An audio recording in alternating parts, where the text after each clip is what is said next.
Hi friends, இப்போ நம்ம சிறகடிக்க ஆசை பார்க்க போகிறோம். சிறகடிக்க ஆசையில் எல்லாரும் டைனிங் டேபிளில் உட்காந்து பேசிகிட்டு இருக்காங்க. அப்போ நம்ம முத்து என்ன பண்ணுறாருன்னு பார்க்குறீங்களா?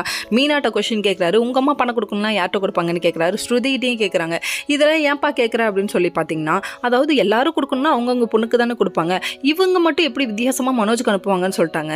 ஐயோ மாட்டிக்கிட்டான்ப்பா அப்படிங்கிற மாதிரி இருந்தது. கடைசியில் அப்படியே திருன்னு ஒரு முழிச்ச மொழி இருக்கே, மாட்டிக்கிட்டான் காட்டெருமை மாட்டிக்கிட்டான். அந்த டயலாக் இவருக்கு தான் பொருந்தும். இன்னொரு பக்கம் நம்ம ரோகிணி தான் சமாளிக்கிறதுக்குனே பிறந்தவங்களாச்சு, அதனால எப்படியோ சமாளிச்சிட்டாங்க. சமாளித்தது மட்டும் இல்லைங்க, உள்ள ரூமில் மனோஜை கூப்பிட்டு போய் நீ உண்மையை சொல்லுவியா உளருவியா அப்படின்னு சொல்லிட்டு அடிக்க போயிட்டாங்க. அது மட்டும் இல்லைங்க, அதுக்கப்புறம் ஏதாவது பண்ணி ஆகணும், நம்ம முத்து வாயம் ஒன்றுனா கண்டிப்பாக நம்ம மீனா கையில் தான் இருக்குது, அங்கே போய் நான் பேசிட்டு வரேன். மீனாவை கிச்சனில் போய் பார்த்து ஹர்ட் பண்ண பார்க்குறாங்க. நீ என்னையே ஹர்ட் பண்ண வரியா இருன்னு சொல்லிட்டு அவங்க ரிவீட் அடிச்சிட்டாங்க. திடீர்னு என்னடா அது அப்படிங்கிற மாதிரி இருக்குது.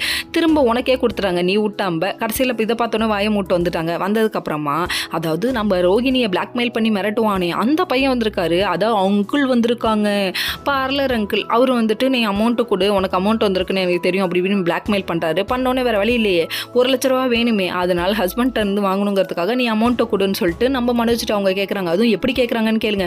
அதாவது பிஸ்னஸ் பண்ணி நீ முன்னேறணும், அதனால 1 லட்சம் நீ எனக்கு அனுப்பு. ஃபஸ்ட்டு 2000 ரூபா அனுப்பிட்டு அதுக்கப்புறம் 1 லட்சம் வாங்குறாங்க. ஐயோ என்னடா இது இவ்வளோ ஏமாந்தவனா இருக்க. மனோஜை பார்த்தோன்னே அப்படி தான் சொல்ல தோணுது.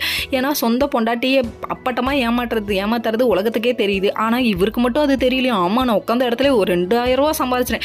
2000 ரூபா சம்பாதிச்சையா, 1 லட்ச ரூபா போயிடுச்சையா, அதுக்கு உனக்கு கண்ணே தெரியலையா அப்படிங்கிற மாதிரி இருக்குது. ஆனால் முட்டாள்னு எனக்கு தெரியுங்க, அடி முட்டாள்னு எனக்கு தெரியாமல் போயிடுச்சுங்க. ஓகே ஃப்ரெண்ட்ஸ், நெக்ஸ்ட் வீடியோவில் பார்ப்போம். பாய்.